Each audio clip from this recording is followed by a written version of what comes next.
Saya pernah mengkhotbahkan satu khotbah yang buat saya itu sangat memberkati saya pribadi, saudaraku.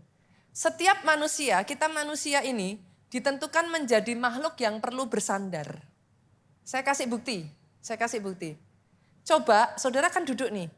Maju beberapa ke depan, saudaraku. Coba anggap bahwa kursi saudara itu bangku yang gak ada sandarannya. Bisa gak saudara duduk seharian tanpa sandaran itu?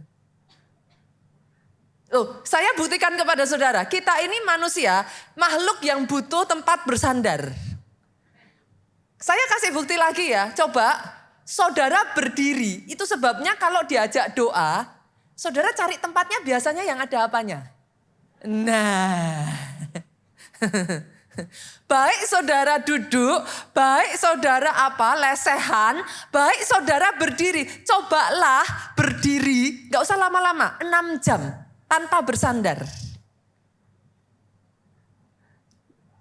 Apa yang akan terjadi? Capek. Manusia adalah makhluk yang butuh tempat bersandar. Masalahnya, pastikan tempatmu bersandar itu benar. Kalau tempat bersandarnya yang bisa digoncang, Pak, saudara bersandar ikutan jatuh. Itu sebabnya ada ayat yang mengatakan jangan bersandar pada kekayaan, jangan bersandar karena terbatas. Dia akan jatuh. Hari ini saya menawarkan kepada saudara, ada satu kerajaan yang tidak tergoncangkan.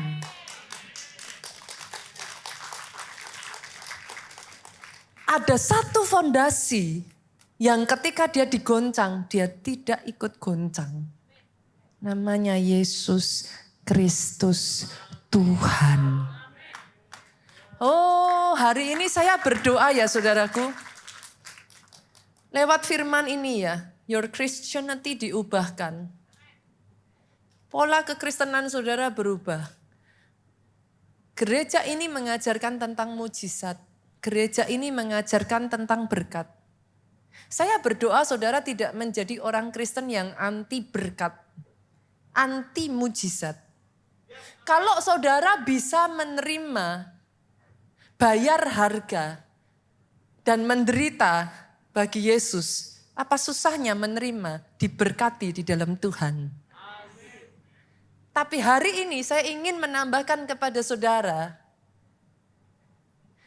berkat, mujizat, semuanya itu tidak pernah boleh menjadi yang utama di luar Yesusnya sendiri. Aminnya boleh yang paling keras. Saya rasa kebenaran ini harus dimengerti ya. Oke, gak usah berdebat yang lain-lain saudaraku. Yang sepakat katakan amin. Yesus harus jadi yang utama. Yesus harus jadi nomor 1. Sekali Yesus, selamanya Yesus. Aminnya sekali lagi boleh yang paling keras. Pastor, kalau seperti itu, apa yang harus saya lakukan? Simple. Kalau saudara tahu bahwa semua di luar, baik di langit, di bumi akan digoncang. Tapi ada satu tempat yang tidak tergoncangkan. Saya tanya saudara, kalau semua tempat gak aman, ada satu tempat yang aman. Saudara pergi kemana? Bagus saudaraku. Logika simple. Kalau saudara sudah tahu, what should I do, Pastor? Kalau kau tahu yang lain akan digoncang, saudara boleh pakai kekuatan saudara. Ada sebagian orang bukannya tidak bisa bertahan. Bisa bertahan. Bisa nggak bertahan di luar Tuhan? Bisa. Berapa lama? Berapa lama? Itu pertanyaannya. Berapa lama? Jangan cari yang tergoncangkan. Senggol kiri kanan lagi yuk, cari yang pasti-pasti aja. Ngapain cari yang gak pasti? Bisa nggak pastor kaya di luar Yesus? Bisa, banyak tuh dukun saudaraku. Mau saudara cari. Banyak jalur. Yes, itu yang manusia berusaha katakan toh. Tapi berapa lama? Nah, semuanya pada akhirnya saudaraku waktu goncangan itu datang akan ikut digoncang. Dan firman mengatakan, kecuali saudara bilang sama saya ya, pastor sorry saya nggak percaya Alkitab. Ya saya nggak bisa apa-apa saudaraku. Tapi selama saudara sama seperti saya percaya bahwa firman dan Alkitab itu bukan hanya sekedar pilihan. Itu kebenaran hakiki yang kita percayai. Firman mengatakan demikian. Bisa ditangkap Bapak Ibu? Berarti what should I do? Apa yang harus saya lakukan? Sekali lagi tadi saya sudah tegaskan ya saudaraku. Saudara tidak sedang ada di dalam pertandingan cepet-cepetan kaya. Saudara tidak ada di dalam pertandingan certain kind of karakteristik itu yang dianggap dunia berhasil, maka saudara mengejar itu. Kalau hanya kepengen kaya banyak jalannya Pak. Orang Kristen yang mengerti katakan amin. Banyak loh saudaraku justru ketika saudara menerapkan hal-hal yang di luar Tuhan cepat kaya. Sorry. Jadi kalau pertandingan saudara di situ I am not in it. Saya tidak ada di dalam pertandingan itu. Saya mau seperti Abraham. Bapak kita tuh. Saudara baca kehidupan Abraham dan Yunus. Tapi sampai di titik terakhirnya, dia bukan hanya diberkati di bumi. Di surga pun dia ada bersama dengan Bapa. Sepakat ya? Jadi bukan hanya di sini doang loh. Bukan hanya di sini doang loh. Karena ada bersamaan dengan kisah Abraham itu ada 3 tokoh. Satu Abraham certainly di zamannya saudaraku, one of the richest man on earth at that time. Ada tokoh yang kedua, siapa namanya ya? Lazarus itu siapa ya? Bukan yang pengemis itu siapa namanya? Betul ya? Kan? Kayaknya namanya itu kok saudaraku, saya lupa tiba-tiba saudara. Nanti jangan dipotong ya, pendeta kok lupa.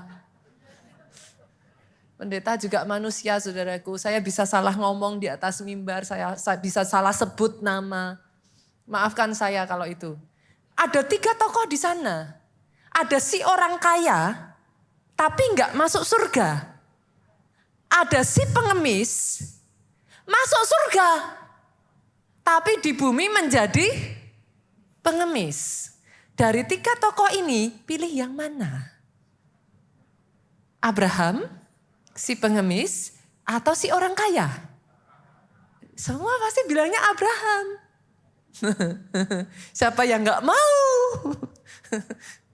Tapi saudara harus bisa memahami. Untuk saudara bisa mengerti itu bukan hanya sekedar Abraham, bukan hanya sekedar kaya di bumi, tetapi di surga. Itu doa saya saudaraku. Hanya kalau itu yang saudara inginkan, artinya pastor, apa yang pastor maksud dengan kita joining, kita be part of the kingdom. Boleh enggak your life, your business, your family sesuai dengan the way of the kingdom? How you conduct your life? Bagaimana engkau hidup? Nilai-nilai yang engkau pakai. Kalau firman Tuhan bilang enggak, apakah saudara tetap enggak? Atau saudara ngomong, kompromi dikit-dikit lah pastor. Zaman sekarang, kalau terlalu jujur hancur. Yang mana? Tadi saudara bilang kan, tadi yang bilang sama saya siapa? Yang mau cari yang tempat yang tidak tergoncangkan. Loh bukan saya loh tadi. Tadi siapa yang angkat tangan? Nah. Do you live according to the kingdom's way? Saya berdoa hari ini ya, ada orang-orang di tempat ini ya saudara. Ini yang saya doakan. Di penghujung tahun ini ya, hidup kita semakin dimurnikan.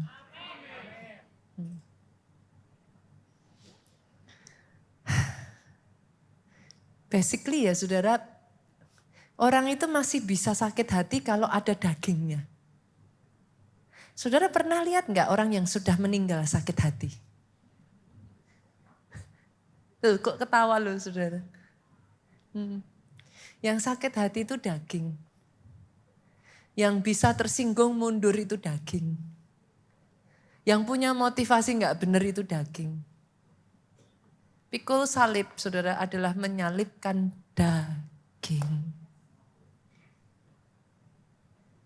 Pada saat hidupmu semakin dimurnikan, more of him and less of us.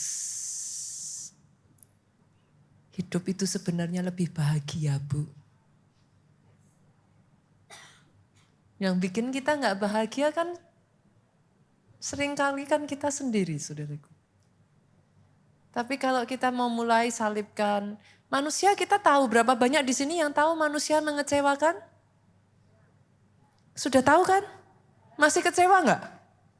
Masih. Kok nggak kapok? Saudara nggak sendirian, saya pun sama. Sudah tahu. Tapi bisa masih kecewa tuh saudaraku. Tapi satu demi satu ketika saudara menyadari, yuk kita luruskan yuk satu demi satu semua fondasi-fondasi yang selama ini masih gak kuat gitu saudara, rapuh. Semua fondasi yang saudara tahu, nih fondasiku di dalam keluarga rapuh nih, beresin saudara di akhir tahun ini. Ayo sapu-sapu saudara, kayak tadi tuh Tuhan sedang menyapu tuh, membersihkan. Through house cleaning, dia sedang mengadakan pembersihan menyeluruh. Coba yuk di akhir tahun ini, mana bagian saudara yang masih lemah? Mana titik di mana kalau itu disentuh, saudara hancur? Coba. Yuk dibangun lagi. Jangan-jangan mungkin saudara kuat, untuk Tuhan saudara habis-habisan, untuk Tuhan saudara mati-matian. Wah, langit dan bumi boleh berlalu, yang lain meninggalkan saya, tetap Yesus. Bagus. Loh bagus. It should be. Tapi mungkin di bagian yang lain Pak. Jangan-jangan bagian keluarganya yang lemah. Kalau untuk Yesus aku seperti itu, untuk istri nanti dulu. Bisa? Yuk coba yuk, kita screening satu-satu yuk. Yang mana Pak? Sehingga di dalam semuanya ini nanti tinggal yang tidak tergoncangkan.